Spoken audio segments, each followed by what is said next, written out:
I would like to welcome you and let you know a bit about the X Camera series. In the pre-pandemic days, May 2019 to March 2020, we gathered at the Fresh Ground Cafe Common Studio in downtown Kitchener every Friday afternoon to hear a lecture by an interdisciplinary artist or professional. The lecture was followed by a usually lively question and answer period, and then we stayed in the cafe space, had lunch, continued conversation, and built a community. It is in the spirit of supporting artists and building community that we have relaunched X Camera virtually on Zoom, and the series will continue on Fridays at 1 o'clock for the foreseeable future.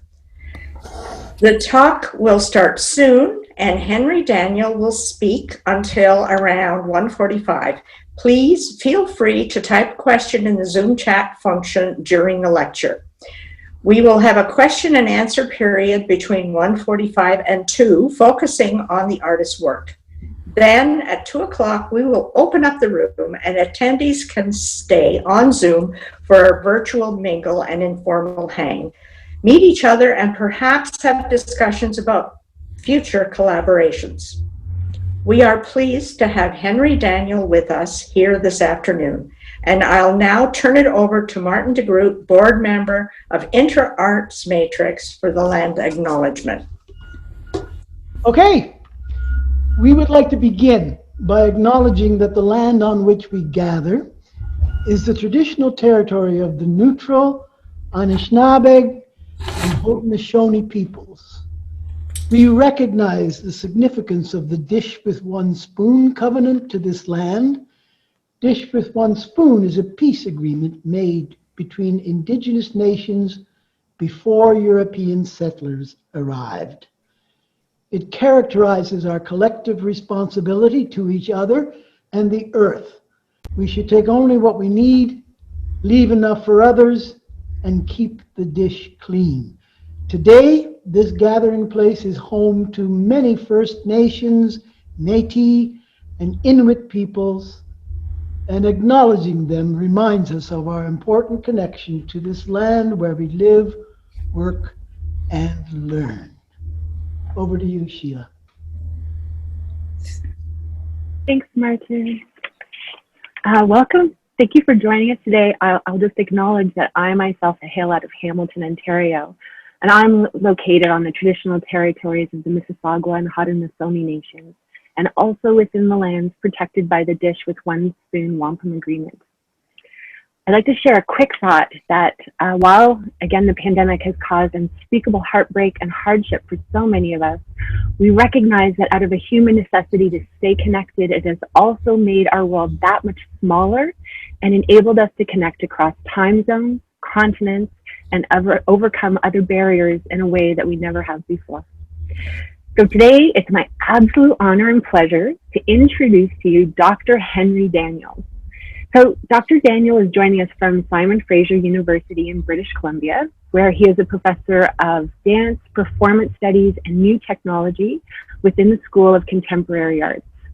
He is also the artistic director of Full Performing Bodies, a performance group in the UK that he both founded and directed, and of which he still maintains. His professional background in dance, theater, and new media began in his native Trinidad and Tobago, and then continued with a variety of degrees obtained at the Boston Conservatory of Music, the Juilliard School in New York, as well as the City University of London and Bristol University in the UK. And his track record on the international scene is long and impressive, and has led to many advances in cultural knowledge that brings to bear perspectives and skills of artists and scholars. And in fact, through his collaborations with researchers from the fields of science and engineering, he's enabled and contributed to technological innovations. And I'm just going to tell you about his interdisciplinary approach, which is his words. He studies performance as actions performed by complex systems. And I encourage you to look him up after this talk and check out his other work. So briefly, I just spent time with Henry last year when he visited the Live Lab at McMaster, a research performance facility, and I enjoyed so many things about his visit. But what I enjoyed most about his stay was learning more about his thoughtful and incredibly intricate conceptual process that he uses for his artistic creations. And I will let him tell you more. So please welcome Dr. Henry Daniel. Thank you, Susan. Oh, what a wonderful introduction. And Martin, that was a lovely acknowledgement. It's really so good to hear these different lands that we're located on. Here in Vancouver, we're on the Musqueam, the Squamish, and the Tsleil-Waututh. And it's always, I always find it a little tricky because sometimes I want to say welcome to these lands, but we're not allowed to say that. We can only acknowledge that we're on the land. We can't welcome people because it's not our land. So I always find it a little bit tricky because I want to say welcome, but I don't have that privilege.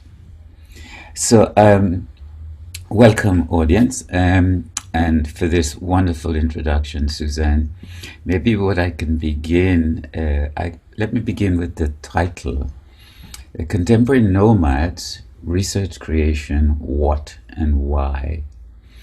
And I'll tell you a little bit about that before I go into a prepared presentation that I have. But I want my audience to know that I'm trying to see if we can have a bit of a conversation rather than me delivering a paper. So if at any time there are questions, I actually don't mind being interrupted. And I have a lot of material prepared, so it's not a problem for me to jump back and forth between. So Contemporary Nomads is a SSHRC-funded research project that I'm currently working on. It's from 2017 to 2021 and this year, but I've been granted an extension because of the pandemic, because I haven't been able to get a lot of the research done. And research creation is an interesting term that we've all been grappling with in the arts with regard to how we in the institution do research that is different, might be different, thought of differently than the traditional, I would say, scientific approach. So there are three aspects to my research that I believe responds to the issue of what research creation is and why I engage in it. The first is my work as a Black artist and scholar, and how I understand that role, that different forms of knowledge can play in one's own personal development. In fact, the reason I became an academic was to build on a set of practices that I acquired as a professional dancer and choreographer in a career that took me from the Caribbean, where I was born, to living, studying, and working in companies in the USA, Germany, the UK, and now in Canada. Now, the second aspect concerns the methods and strategies I use to navigate between these very different ways of knowing. And since disciplines develop specific reference frames, expert practices, and even borders to distinguish themselves, sometimes there's an air of exclusivity that surrounds them. But I'm a very curious person, and in trying to understand why things are the way that they are, I often try to cross these borders into other disciplinary territories.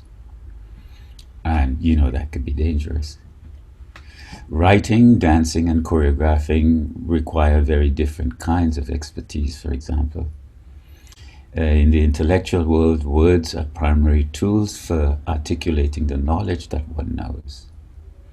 And in dance and choreography, on the other hand, one acquires a certain expertise working intimately with bodies, an embodied knowing, if you wish. In my work, the body becomes a tool for exploration, as well as the field or terrain that is being explored. So what this means is that different aspects of the self must be used to observe and even challenge other aspects. And this kind of self-observation is integral to how I define research, creativity, and performance in general.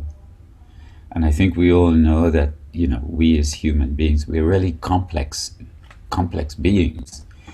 And for anyone who have ever asked themselves the question, who am I, what am I, you would know that there are different eyes, there are different me's. And very often we show a particular perspective according to the context that we're in. So the third aspect of my research involves the creative use of new technologies. And I asked the question, well, why technology? And to answer that question, I would say that there is an interesting history underlying the development of digital technologies that overlap with notions of what it is to be human and to have individual agency. So I like to play with two definitions of performance that arise when human beings are placed within spaces that require interactions with these technologies. So here one observes performance, for example, as human expressive behavior, but also as computation, optimization, and efficiency in digital systems.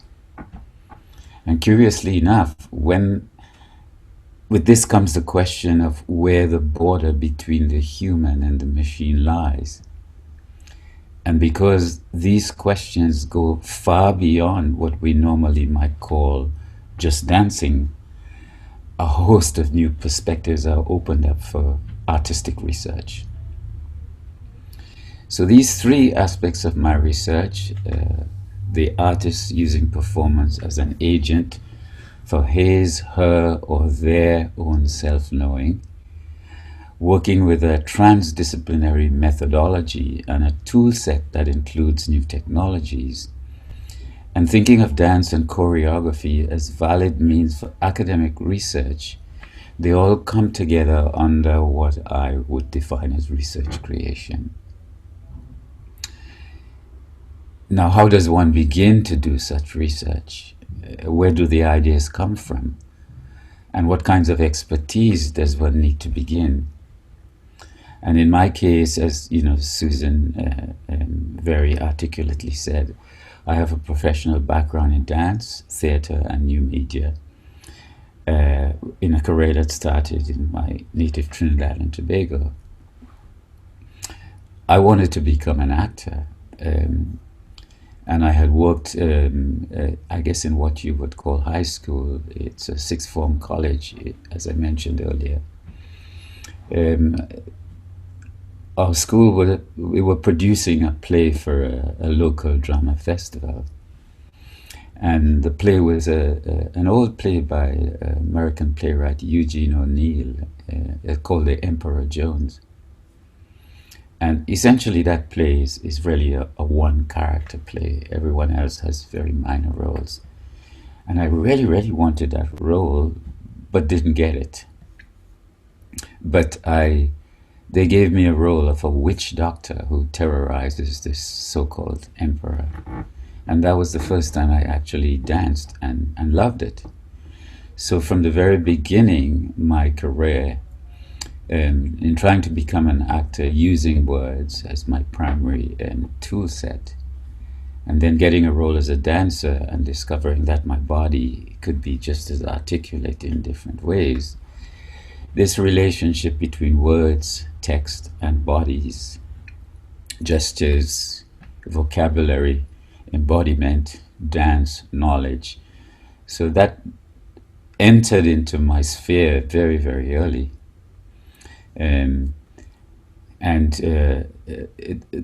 It was very interesting that I was at a very early age interested in technologies, and that came through a fascinating experience. My grandmother had an old radio, and those radios, They have these little condensers and old style radios. And one day I decided to take it apart. I was very curious about how it worked. And the radio stopped working, and I couldn't figure out how to put it back together. So that black box, so fascinated me, and I wanted to know how it operated. And trying to take it apart, I just couldn't put it back together. But one thing I noticed, that the main component in that radio was a resistor, and all the other components actually followed almost the same principle of energy being resisted and held together, and then being let go and flowing. So you had the relationship between a resistor, a capacitor, and an amplifier, all in that process of resistance, resisting and letting energy go. And I became fascinated, and later on realized that the key element within digital technologies in some ways operated under the same principle, but a little bit more complex. So these switching gates that one encounters in these technological equipment is really a much more sophisticated way of holding, releasing, and manipulating energy. And just that really fascinating early experience made me gravitate toward using digital technologies. So, currently I'm a professor of dance, performance studies, and new media technologies at Simon Fraser University. But at the same time, my current research project, Contemporary Nomads, is an interesting kind of, I would say, almost a bit of a autoethnographic exploration of notions of moving. Maybe I can explain that a little bit. I have this kind of almost philosophical concept that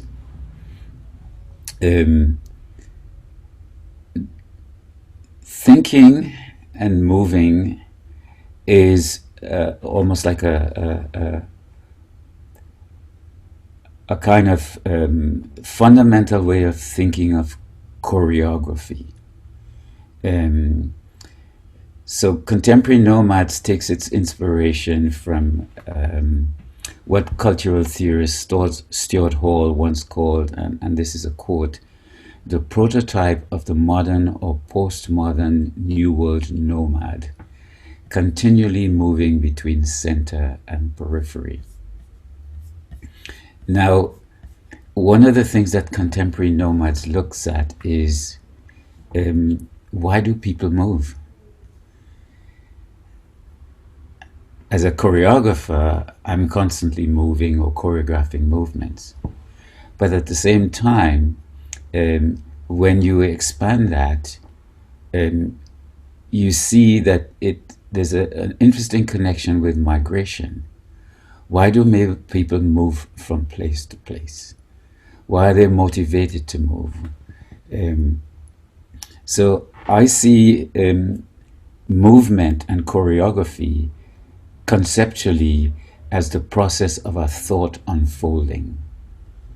And I want to say that again, because for me it's really important. Movement is the process of a thought unfolding.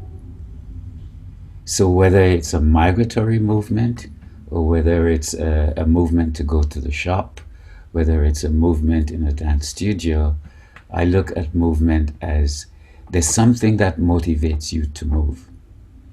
So I decided to do this project, instigated by Stuart Hall's quote, that begins from the position of movement as a dancer, but thinking of it in a much wider perspective as migration.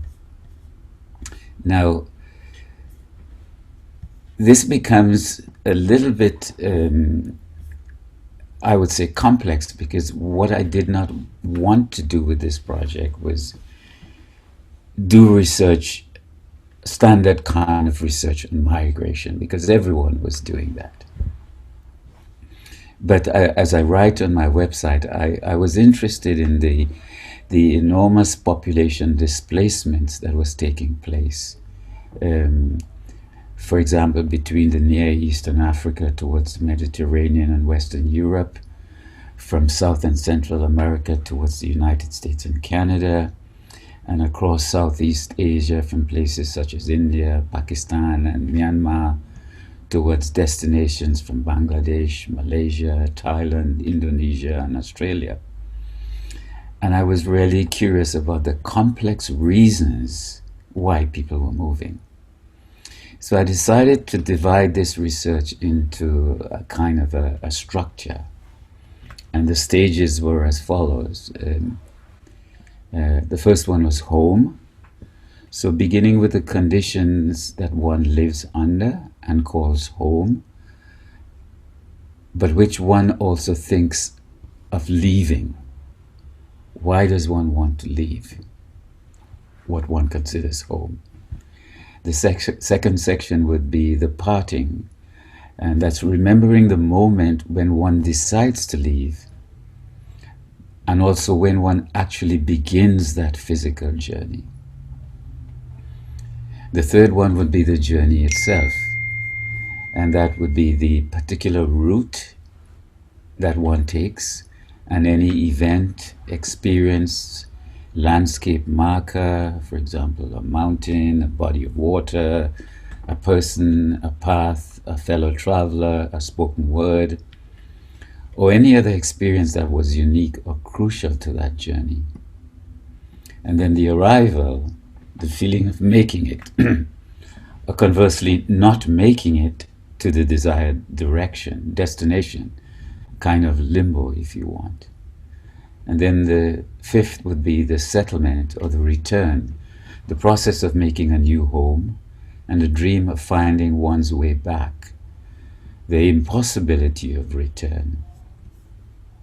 So those were the kinds of, I would say, the structures of what I imagine a project would begin.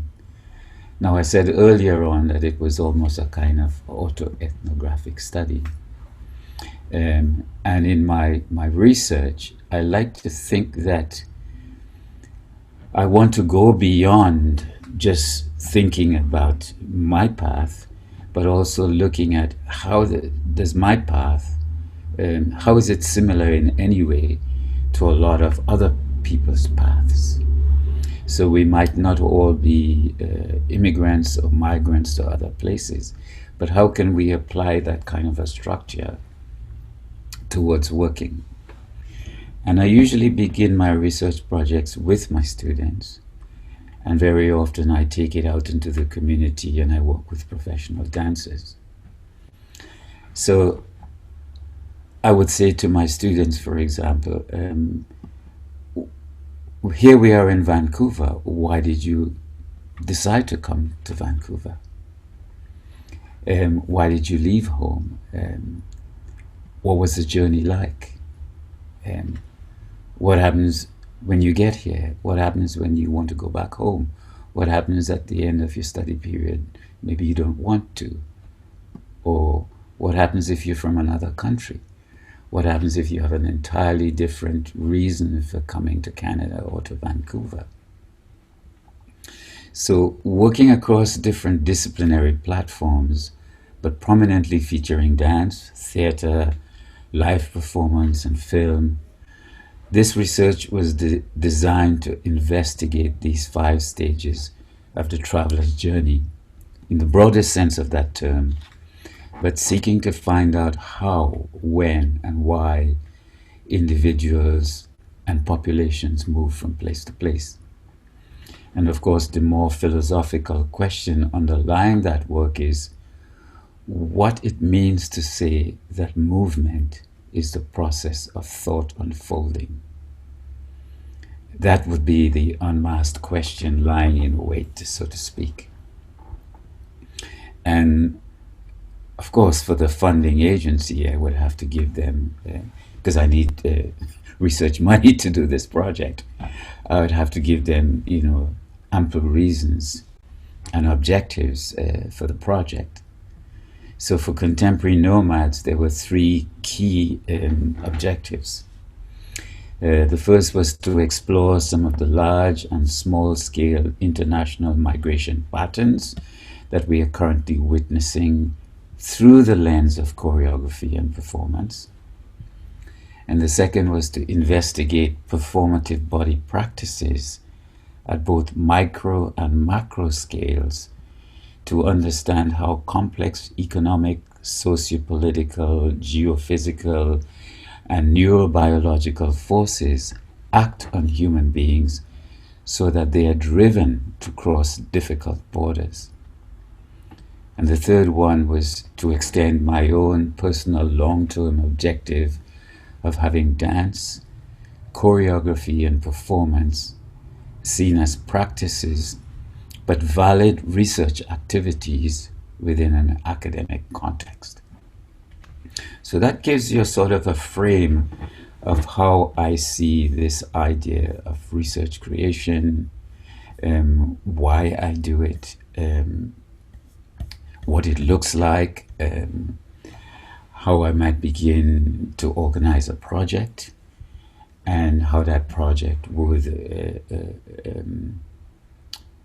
unfold. And I must say that I think the seeds for Contemporary Nomads began when I was doing an earlier project. I was doing some research in Andalusia to the south of Spain. That project was called Project Barca, as in boat. Barca is the Spanish and Portuguese word for small boat. I was interested at that point in the underlying reasons that Christopher Columbus decided to try and find Asia by going west. But I was also interested in what the conditions for that journey were. What was the Iberian Peninsula like?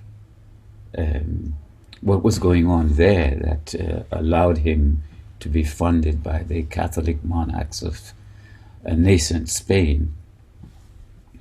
And while I was doing research there, I was in a place called Palo de la Frontera. That's the place Columbus left on his first journey. I was sitting in a square on the last table in an outdoor kind of square cafe. And a group of foreign workers from North Africa, Tunisia, Morocco, they asked if they could sit with me. And I said, sure. It was the only table that was free, actually. I had other seats. And we started having a conversation, and they were telling me, this was actually before the so-called Syrian war broke out. That they started asking me, speaking to me about their work as foreign workers and how difficult it was, and the fact that Spain couldn't really appreciate the value that these countries had given to their culture. And if anyone knows the history of Spain and its founding and Andalusia and the 800 years of occupation that the Muslim Caliphate had in Spain, and if you've ever been to places like Granada, Andalusia, Palo de la Frontera, you would be amazed at the amount of Christian, Jewish, and Muslim culture that's deeply in the land itself. So Contemporary Nomads as a project really, I would say, had some of its initial motivation from that meeting Palo de la Frontera. Before I show you a little bit of some of the work I've been doing on contemporary nomads, maybe I could take a preliminary question, because I think I'm going in several directions at the same time. Or if anyone wants to ask another question before I move on, I'll be happy to take that. Sure. So Sydney Lancaster, as soon as you said movement is the process of a thought unfolding, Yes. Sydney popped in and said, are you working with the ideas in Thomas Nail's book, Theory of the Border? No, I'm not. And if you could actually put that in the chat, I'd like to keep it. I'd like to investigate it. It's really interesting that it's a fundamental concept in the book that I've actually just sent to the publisher. And as we all know, sometimes when you finish a project and you think it's done, and somebody gives you some feedback, have you looked at this? And it's just like, no, I haven't. And then you realize, okay, maybe that's the beginning of another book. But yes, the concept of movement as thought unfolding, it's something that has always fascinated me, because I'm interested in that place between not only the verbal and the non-verbal, but what happens in between when a concept or thought begins to be articulated into a practice. And I'm also very much interested in how something moves through space and time. The very concept of time fascinates me. And I'm also very much interested in the idea that we can have thoughts that are in us, that are unconscious and unmanifested. And sometimes when we think that we're having this wonderful new idea, the fact might be that this thought existed within us prior to us being able to articulate it. The other thing is, which is really, really interesting for me, and I think it's a fascinating concept that is at the forefront of scientific thought right now, the idea that consciousness exists outside of the human body and is a fundamental part of our universe. Now, this is highly controversial. The fact that the universe itself is conscious. It's highly controversial in a modern scientific sense, but in a lot of indigenous cultures, they think that it's quite normal. We just give that consciousness particular kinds of names in our mythologies, etc. But this is where, for me, the idea of movement as a thought unfolding started having some of its being generated. And again, like a lot of my academic thinking, it comes out of a certain kind of personal experience that at one point or another is almost unexplainable. To be a little bit clearer, I think I'll have to explain a story, give you another little narrative. I could see Susan smiling, even though I might not be able to see her face right now. And this is related to the question of I'm not sure if this has anything to do with Thomas Neal's book, but I can tell you how I came to the idea through my own particular experience. Many years ago, when I was working with the Limon Company in New York, we did a tour of Latin America. We went to Mexico, and Guatemala. And while I was in Guatemala, I was invited to come back to that country to do a workshop and spend a kind of a fellowship, if you like. So I went back to Guatemala on a 3-month fellowship, working with the Ballet Folklorico de Guatemala and the ballet theater there. And someone took me to the Pacific coast of Guatemala, and while I was there, I had this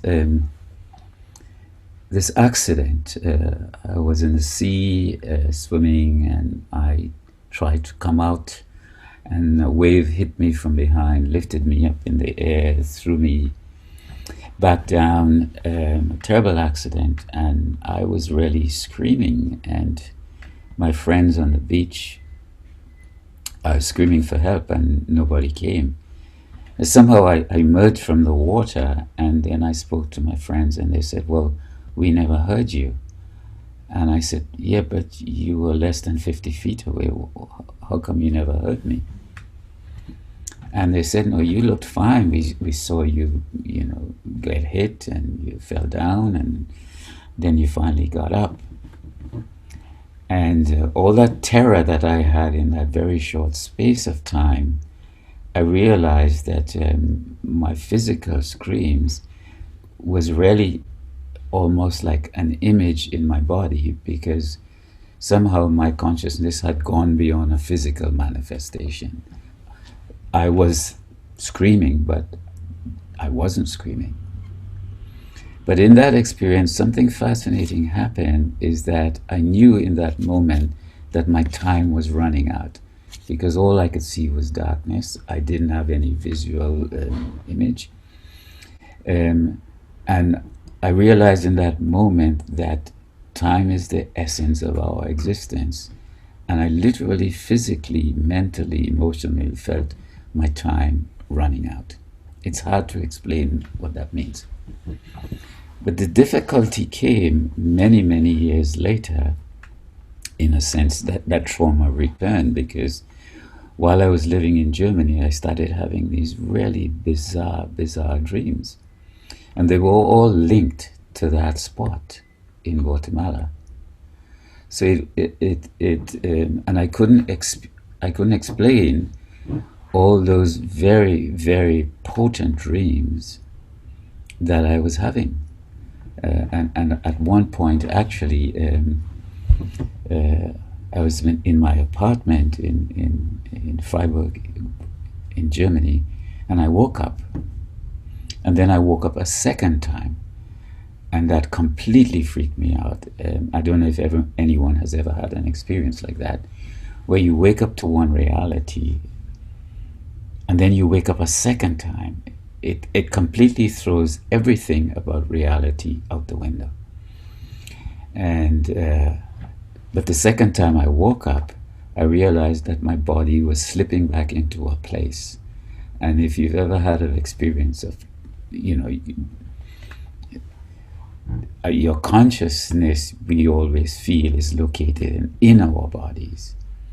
And if you feel that consciousness is leaving your body while you're in your body, it's one of the most bizarre experiences you'll ever have. And I was so terrified, I had to stand stark naked out on the balcony in the dead of winter just to make sure that I could stay in my body. So some of these experiences started making me think about the idea of consciousness.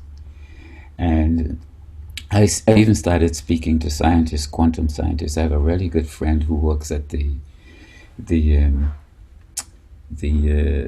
center in Switzerland, at the border of Switzerland and France, where they've recently been doing a lot of very interesting work.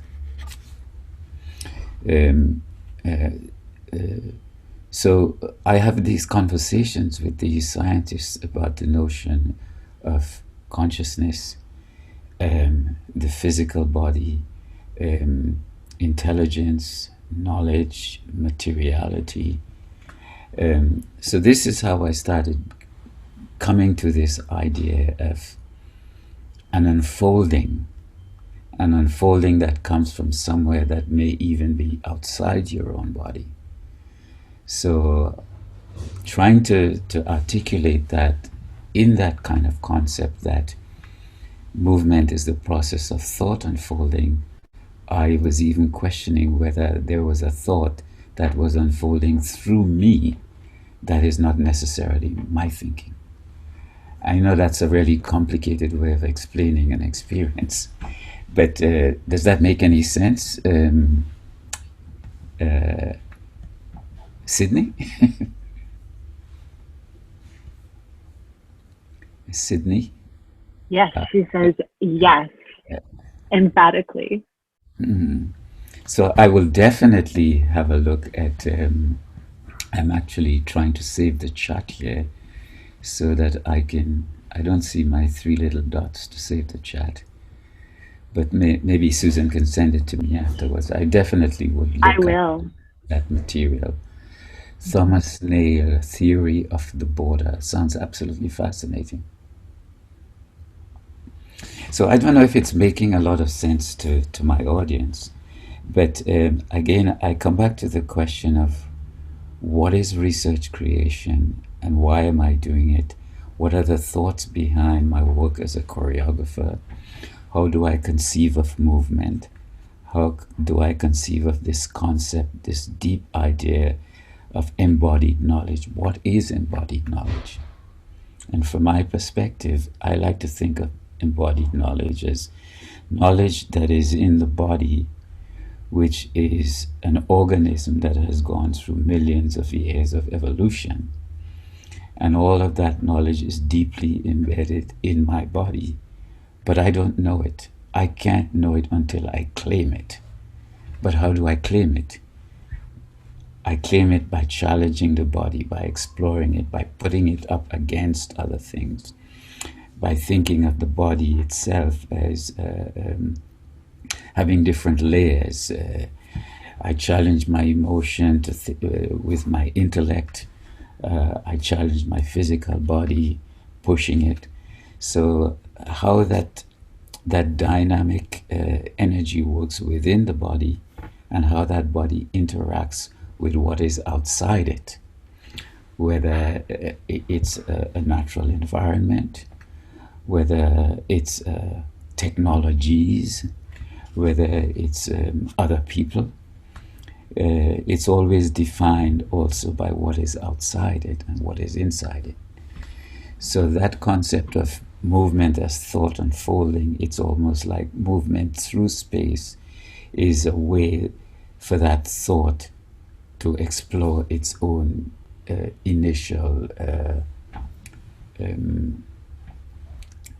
existence, its continuation, that back and forth evolutionary movement. So I hope I'm making sense to people, but please feel free to ask me questions if you don't. This is lovely, Henry. We were wondering, because we know that you'll have to leave us soon, we would love if you're able to show us a bit of or share the video. Okay, let's do that. So your technician, Santiago, is it Santiago who's running the? If you could, Yep, I'm right here. Yeah, if you could play, because the video is 20 minutes long. I don't want to play the entire thing. Why don't you play from, let's say, let me take a quick look at my video here. Yep, I'm ready to screen share if necessary. I know a lot of people. What about play from five, the 5th minute, anywhere from 5:05 to 5:10, which is probably about halfway through. Okay, I will be screen sharing now. I always knew that I was Chinese, and I was interested in the history of China, because I was interested in the dynasty, how they go from one to the next one, and I don't have any problem being ashamed of it, because I know a lot of people who were born here, and really feel ashamed of, like, oh, you're from China or you're from Hong Kong, that kind of thing. So I don't really have any problem, I don't feel that being ashamed at all. I'm actually very proud of, how China has thousands of years of history. Yeah. So I always pass along to my kids and you guys too. I remember when they were young, I asked them, like, are you Chinese or Canadian? And then right away you guys said, oh, I'm Canadian. What I did was put them up into the mirror and I said, what do you see? What do you see in the mirror? What color is your hair? What color is your eye? What color is your skin? I know that we don't want to identify just based on our skin, right? To people that way. But I always want to make sure that you guys are proud of your own heritage, that you will never be ashamed of it. And that's why I did that, put you up in the mirror and asked you that question. Thanks, Mom. Until you said, oh, yeah, okay. I guess I'm kind of Chinese, too. Not kind of, you're Chinese. Yes.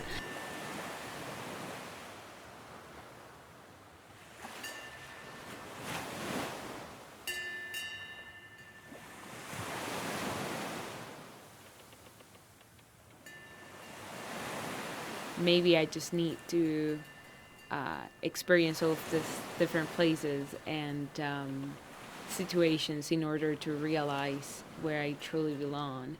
So maybe I have already found the place where I belong. I'm not sure yet. But yeah, I would definitely keep moving till I find it or till I feel that I can call somewhere home completely.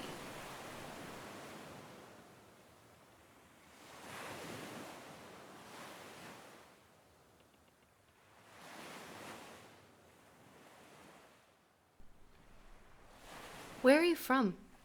I hate that question. If it means ancestry, then yo soy de Colombia y España. If it means where I was born, I am Mexican. If it means where I pay my taxes, my bills, where I see my doctor, I am from Canada. If it means where I grew up as a child, I'm from Texas. So I never really know how to answer that question. All I know is that home to me doesn't seem like a place to return to. I'm envious of those who have found some place to go back to. Right now, nowhere is home. Some say home isn't a place, but a feeling where you feel deeply intimate and connected with yourself. And if that's the case, I don't want to feel at home. Maybe home is a person, perhaps a lover I've yet to meet. It could be my mother. Who am I kidding? They are them and I am me, and you can't make a home out of a human being. 2. Last night I was watching the sunset at English Bay, and I'm standing there and feeling the water push to my ankles and then pull, and I'm looking out as far as I can. And I think about the history of this Coast Salish territory, and I try to imagine all the different people who have stood here before me, feeling the same water push and pull at their ankles. I think of Columbus arriving to land after being in water for weeks, of refugees arriving to shore. I look down at my feet and wonder what this land has witnessed. And in this moment, I don't feel alone at all. And then I just sort of went quiet. I don't know, so maybe last night was a type of home for me. 3. There's a type of healing that I believe will happen to me when my feet truly touch ground. A type of healing where my body claims the soil beneath it and I'm able to go deep, to dig deep into the rot of my life and its surroundings with my own 2 hands. 4. Oh God, is this earth mine? Can I even call it mine? Is any of it ours? I don't know what belongs to me or what I belong to. And belong, what an encasing word. I mean, I don't want to be owned or held or possessed by anything. But belonging to myself seems so insubstantial. But maybe ownership is insubstantial. I don't know. 5. Hoy cuando estaba regresando de Nueva York, Nena me dijo, ahora estamos en tu país. Y me sentí triste porque no siento que tengo un país. Quiero ser solo de Colombia para que tengo ese patriotismo y estar más conectada con toda mi familia. Quiero solo pensar en español y solo hablar en español porque tal vez luego me sentiría como si finalmente soy parte de una cultura completamente.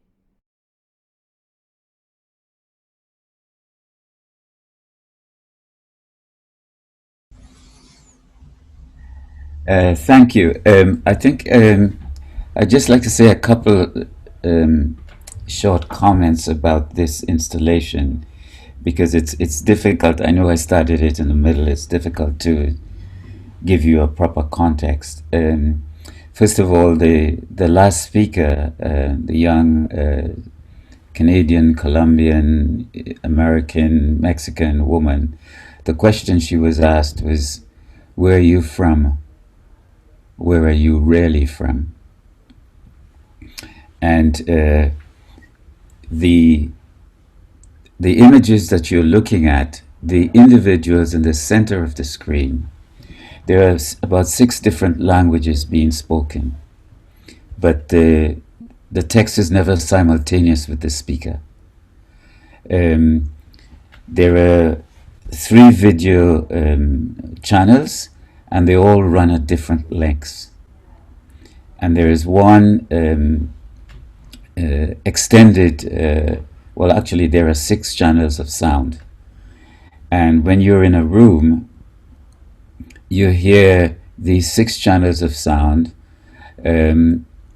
running simultaneously, but also at a very different pace to the video, so you never really know who's speaking.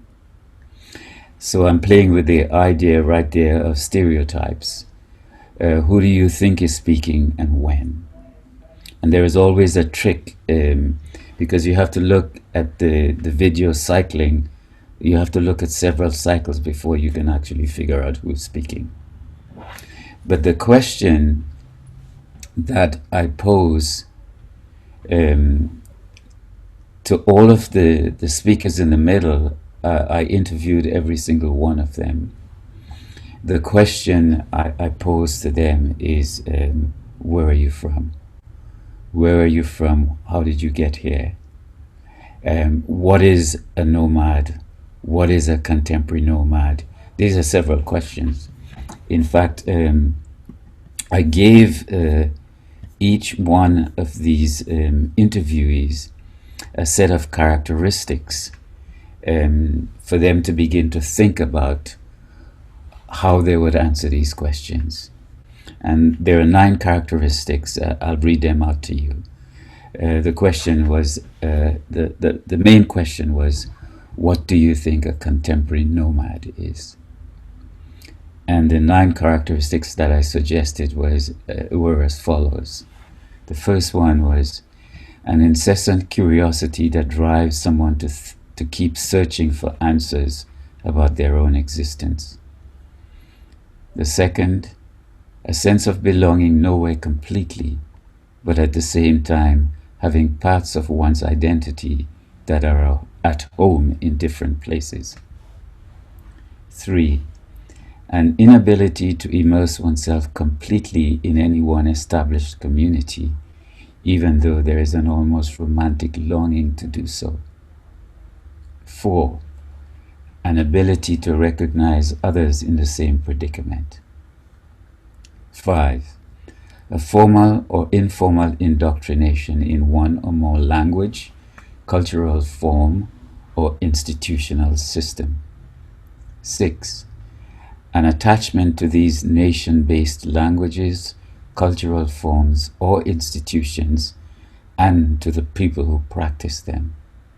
7, relocation by force or other means from any one of these institutional frameworks, systems, or countries. 8, someone who regularly and sometimes even fluidly moves between these systems, institutions, or countries. And the final one is a desire not to be pinned down. So those were the characteristics that I suggested could be used as definitions, as the beginning of definitions for what is a contemporary nomad. So just to sort of wrap up and open the floor up to more questions, the idea of movement as a process of thought unfolding, the idea of that thinking of that continual set of movements, whether they're migratory movements or individual movements from one place to another as a choreographic script. The idea of the individual involved in a much larger kind of exploration of notions of self that unfolds in different places. And I guess underneath all of that, the notion that we are very complex when we try to define who we are. We're very complex individuals. So the very idea of what a self is and who we are becomes very, very fascinating when one begins to look at it from the perspective of a research project, a research creation project, especially from the perspective of a choreographer, dancer, academic. So that's me. The floor is open to more questions. Henry, thank you very much. That was absolutely fascinating. I am cognizant that you need to leave in a couple of minutes. I can hold on for another 10 minutes. Okay, perfect. All right, well then let me read these off in the order that they came in. So starting with a comment. All arts are a result of movement, right? But the way we interface with our daily machines has reduced the range of our movement to typing, sometimes with only 2 fingers, tapping, swiping. What is this doing to our unfolding thoughts? Oh, that question is so profound, and there's so many aspects to it. But what I would say is, our ability to interact with each other and with the environment determines how we understand space, time, and existence. And the more we shrink that, not only our movements, but the more we shrink the space that we have to interact with, it challenges us, and we have to find new ways, maybe. And this is where, for me, the concept of technology becomes really interesting. What is virtual space? Is it within a network? Is it within a computer? Is it, like perhaps a lot of indigenous people think, the ability to explore, for want of a better word, a spiritual space? A space that is outside the body, that one can imagine being with, interacting with. There were practices in so many cultures, I mean, especially, for example, I spent quite a lot of time in Teotihuacan in Mexico and in Tikal in Guatemala. And when you see some of the practices that these indigenous people have, you wonder how they thought of space and time. And you sort of almost wonder, is it actually possible to leave the body? And are we, in many ways, with our little fingers, when we're constricted to just using the body within that tiny little range, is our bodies and minds and emotions trying to find a way to explore spiritual space or virtual space or space beyond what we're constricted to? So that question has such a profound kind of range that, for example, at the moment I'm thinking, here am I teaching students in these little boxes. Even face-to-face teaching in a studio, they constricted to 6 foot by 6 foot. How do you find a way to escape that confinement and remain sane? Yeah? So that question has such a profound resonance that it already begins to set me thinking, okay, how can I, without having space for my body to move, to exercise its entirety, I have just this square. How can I use just this square, but at the same time have my imagination, have some other aspect of myself, some other level of physicality, energetically, whatever it is? How can I find a way to reach and explore that space? Right now, for example, what's driving my wife and I absolutely crazy is we have a 1-year-old granddaughter who lives in Toronto, and we are dying to hold her, and we can't. Yeah, I could talk forever about that question.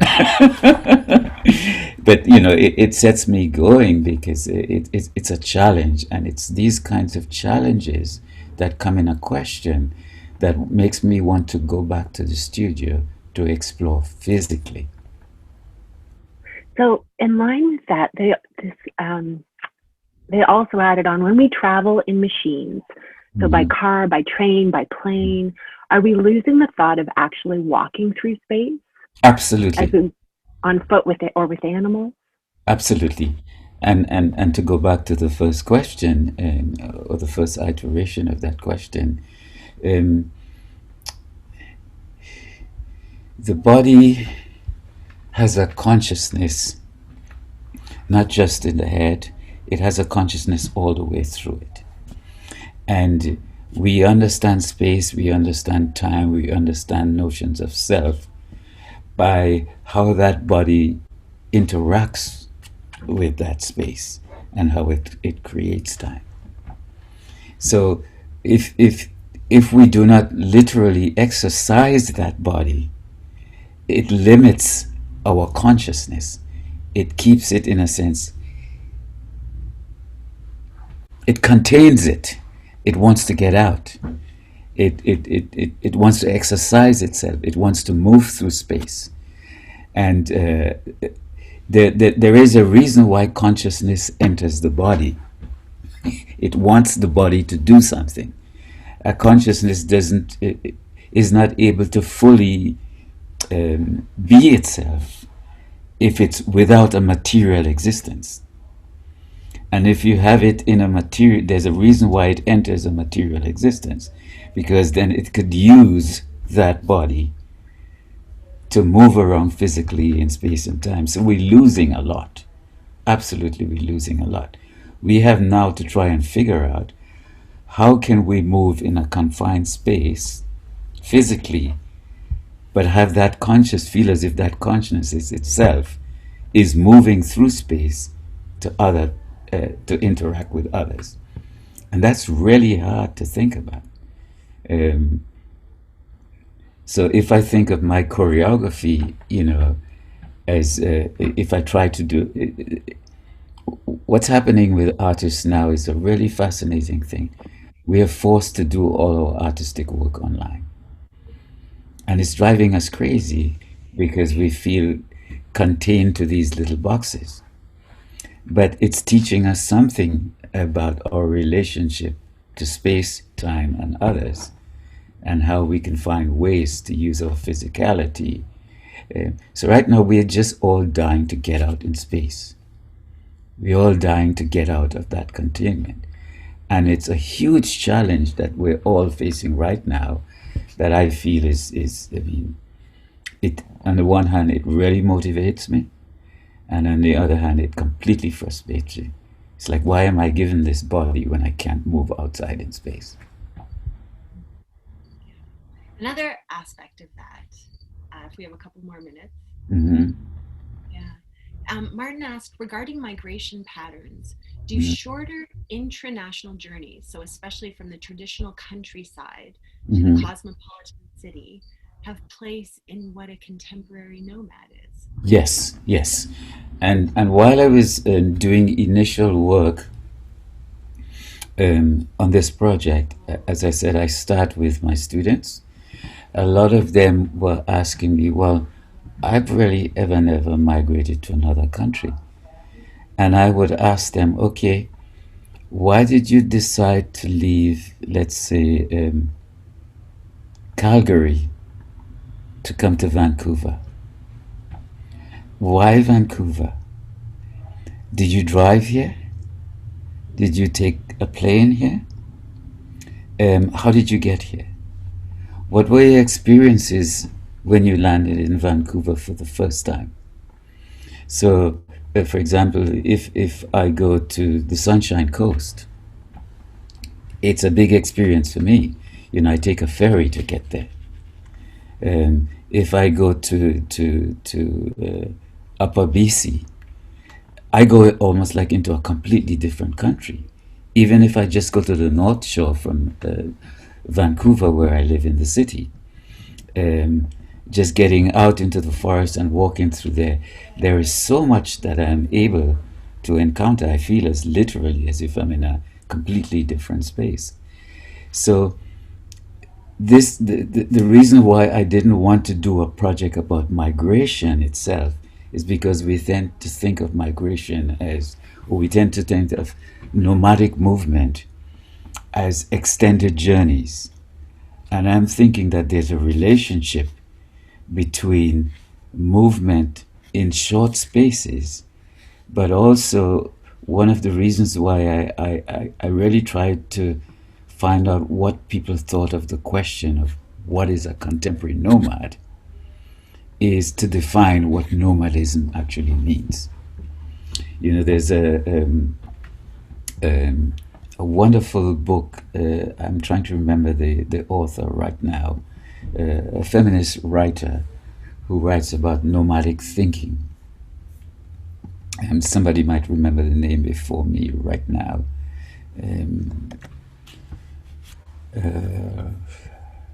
God, it's at the tip of my tongue. But it's a very famous feminist writer. And she writes about the ideas of nomadic thinking. It's bothering me so much that I have to Google it. Rosie Braidotti. And she talks about the nomadic subject. She talks about nomadic theory. She talks about moving beyond borders. So this idea of nomadic thinking, that helped me sort of try to imagine what movement as thought unfolding could be for people just simply going from one place to the other.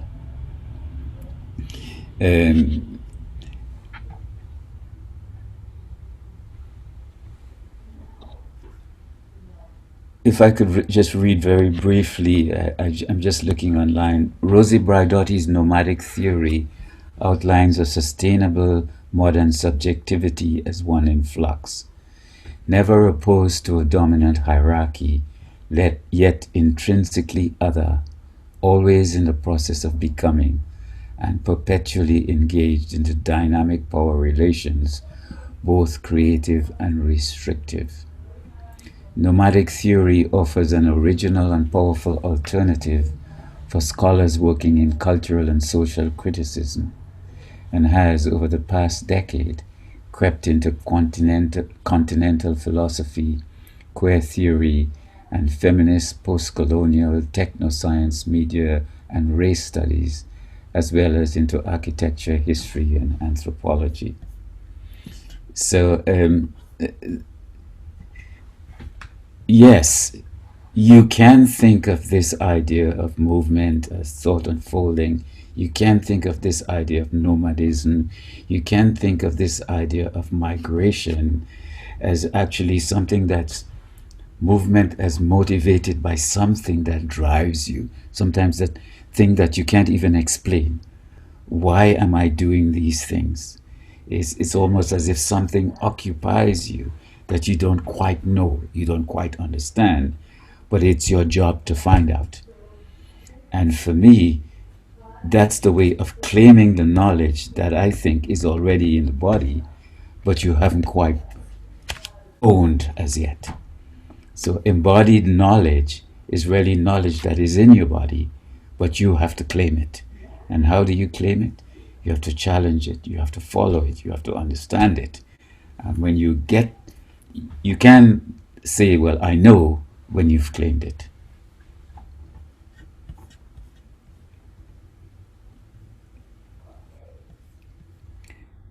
And I might have to run now. Thank you, Henry. That was absolutely fascinating. I encourage folks to stay around, but thank you so much. It has generated, there's so many more thoughts and questions, and I'm sure there will be a lively discussion. And yeah, look forward to seeing more of your work and to a time where we can travel again and be in the same place.